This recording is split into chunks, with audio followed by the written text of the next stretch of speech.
Et bonsoir tout le monde et bienvenue à un autre épisode de Sur le top de la sécheuse. C'est les deux mains de Dr. Jean Bonius qui vous disent bonjour, bonsoir ou bonne nuit.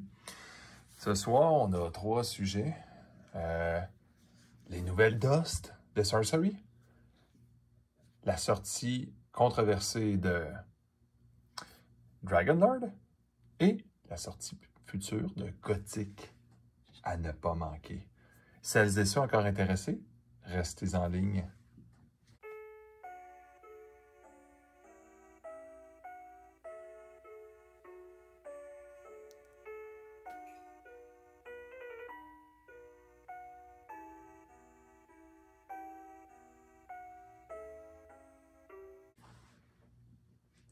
Rebonjour tout le monde. On va commencer en ordre chronologique. Qu'est-ce qui se passe là qu'on peut avoir là? Puis après ça, on va regarder les deux choses futures, si ça convient à tout le monde. On va commencer par les Dust. Oui, mais docteur, qu'est-ce que tu veux dire par les Dust? C'était plate, là, les Dust, quand ils les ont eu? Non, au début, c'était un test, les Dust. Limite de 1 par client, un choix modeste de choses. Là, il a augmenté énormément les Dust Codes. Puis, les Dust Codes ont été augmentés beaucoup en quantité de choix, en quantité en plus de multiples choix. Et en plus, il a augmenté, c'est ça dans le fond, même la valeur des choses en tout cas. Fait que, commençons par le début. Avant même de parler des récompenses, là, j'ai acheté récemment un lot de quelque chose, tu sais, de quelqu'un qui a acheté peut-être un très gros montant de Sorcery. J'ai acheté son lot. Il m'a envoyé ça, entre autres, dans des boîtes. Bon. Puis étrangement, il n'avait pas activé les Dust. Je pense que c'est pas tout le monde qui sait c'est quoi. Qu'est-ce que c'est les Dust? Les Dust, c'est les petits codes que vous voyez en arrière des boîtes. Excusez-moi, je mets le pouce, là, mais c'est parce que je ne veux pas qu'il y en ait qui essayent de le réactiver 2 fois. Là. Vous allez gratter un code. Vous allez écrire sur, on va dire Google, là, sur Internet, là, Sorcery Dust Reward. Puis vous allez pouvoir vous faire un compte puis les enregistrer. Chaque boîte que vous enregistrez, ce petit code-là, va vous donner 100 Dust. OK? 100. Ensuite, quand vous participez à des tournois officiels, avez-vous déjà remarqué, ceux qui ont un compte, si vous participez même à un tournoi le plus ordinaire au monde, pourvu qu'ils soient enregistrés sur le site, ils vont vous donner des Dust, donc 30 points de participation. Puis à partir, tu sais, des fois, quelqu'un m'a dit l'autre fois, « Ouais, mais l'autre fois, on était 7 puis 8, puis la différence, on fait un effort? » Bien, faites des efforts pour amener vos amis quand il y a eu des tournois. À partir de 8, le gagnant ou la gagnante va avoir l'équivalent de 200 Dust. Faites un petit calcul, 200, c'est comme l'équivalent d'ouvrir 2 boîtes en récompense.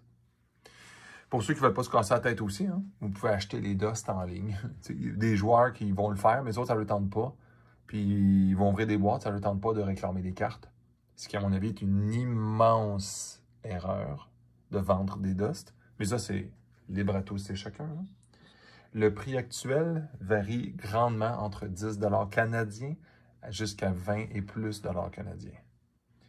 Bon, j'ai pas de conseils à donner là-dessus. Là. Si vous voulez absolument en acheter, faites-le, il n'y a pas de problème. Mais évidemment, si vous avez des tournois à participer, inscrivez-vous. Maintenant, parlons des récompenses. Qu'est-ce qu'on peut s'acheter avec? Quand vous allez arriver sur le site, vous allez voir des choses comme ça. Le roi Arthur, on ne le voit pas très bien, mais c'est 2000.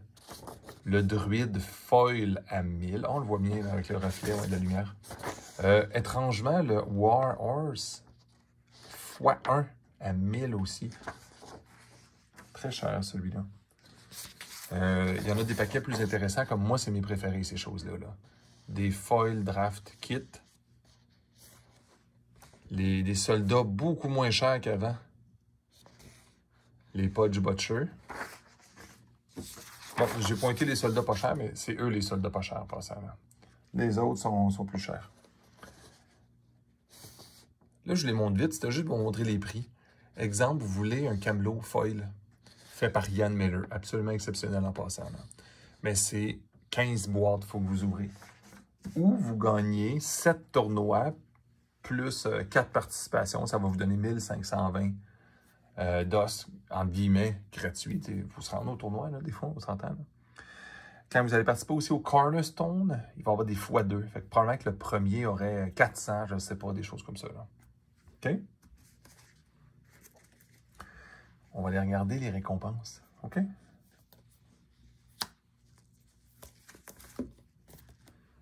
Un artiste venant de Russie, Vassili Ermolev. Excusez-moi pour la prononciation. Pour 1000, il en donne 3 dans le paquet. Ce qui tombe bien, c'est des exceptionnels. Fait que quelqu'un qui avait l'intention de jouer avec ça, ben on peut.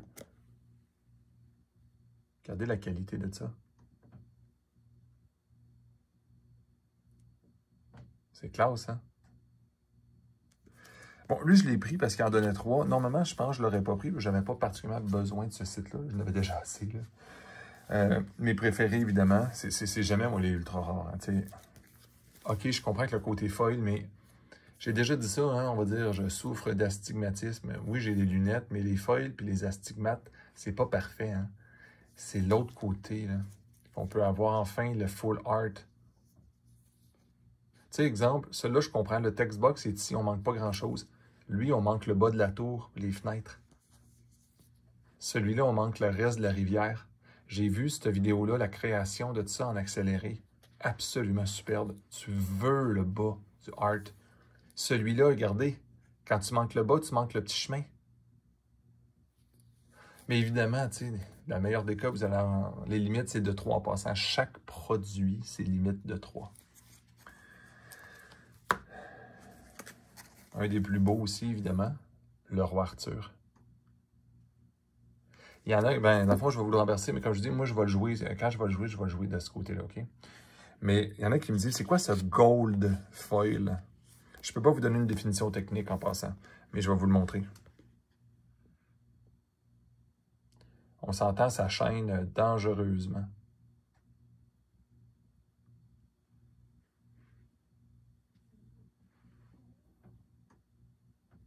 J'aime beaucoup le art de Melissa Benson. Mais celui de Drew Tucker fait comme plus sérieux aussi. J'ai oublié de montrer, regardez. Pour une raison X, ça doit être à l'usine, une petite humidité. Regardez la curve, une petite affaire. Vu que ça curve vraiment pas comme les cartes Magic, je pense pas qu'on va se ramasser dans des situations où on se ramasse avec des cartes littéralement interdites à jouer. Là. Mais faites juste y penser des fois, peut-être les mettre, les écraser un peu en dessous d'un livre quand vous le recevez. Le cheval. Connaissant Eric Curiosa, il y a toujours une raison derrière ses décisions. Pourquoi un exceptionnel x1 coûte 1000? Bizarre. Hein? Puis évidemment, là, j'ai pris le maximum de Food Soldier.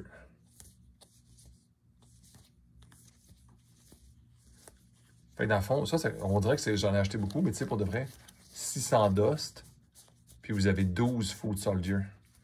Si vous jouez peut-être jamais avec, je comprendrais, là. Et moi, j'ai toujours aimé ça. Maintenant, on va tasser les cartes. Je me suis dit, moi, j'ai fait, en passant, essayez de ne pas acheter les choses à la pièce. Hein.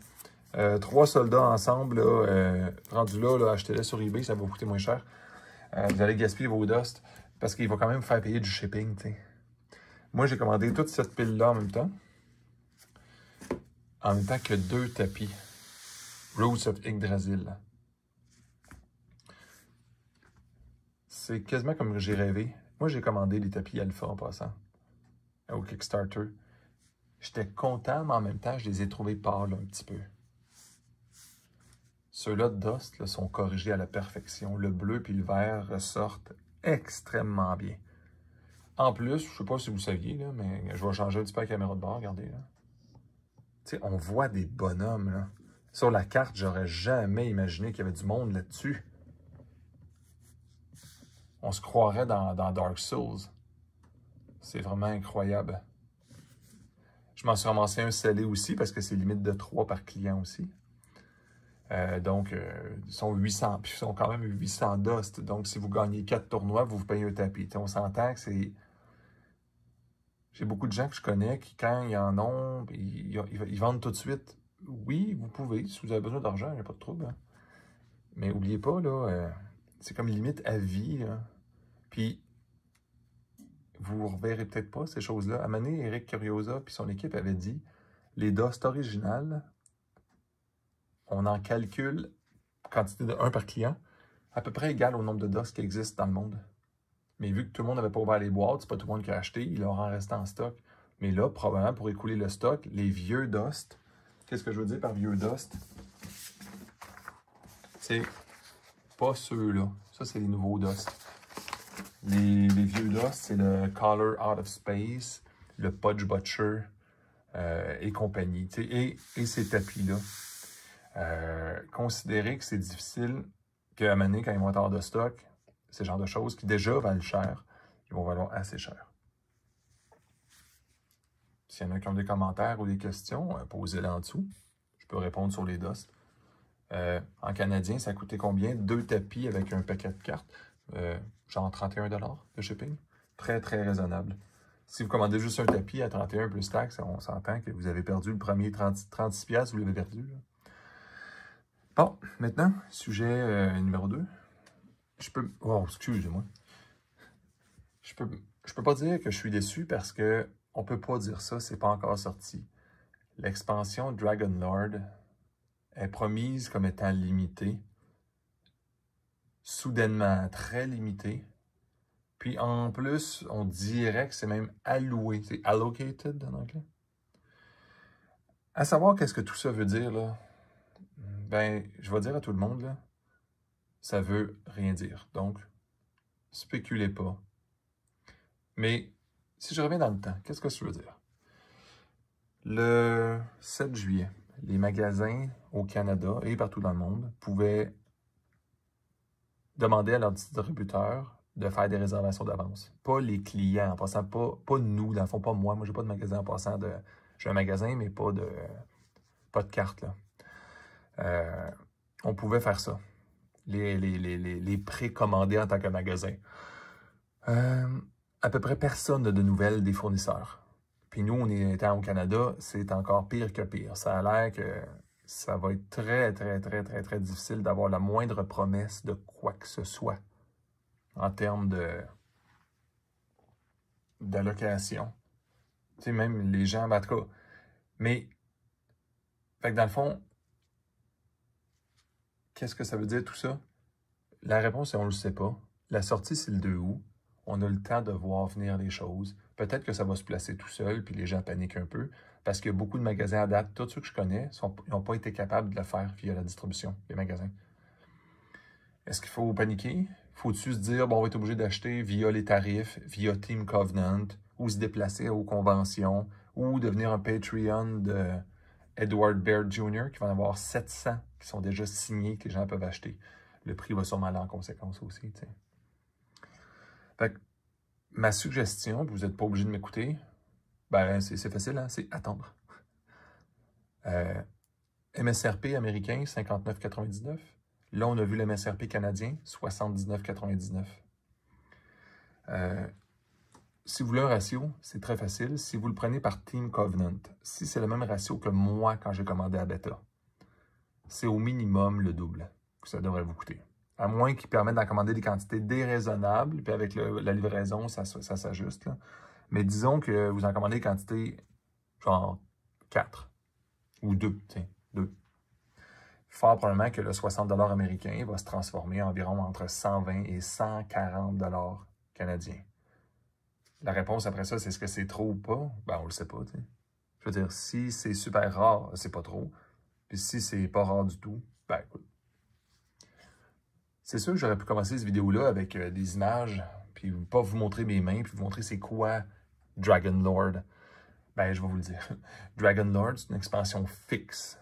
Il va y avoir 13 cartes uniques de dragons, dessinées uniquement par Edward Baird Jr., un artiste que j'ai toujours apprécié. Entre autres pour ses cartes de Galactic Empire à l'époque. Puis oui, Magic aussi, mais à un moment donné, il s'est disputé un petit peu, puis il n'en faisait plus de Magic. Mais j'ai toujours apprécié ces dragons dans Galactic Empire.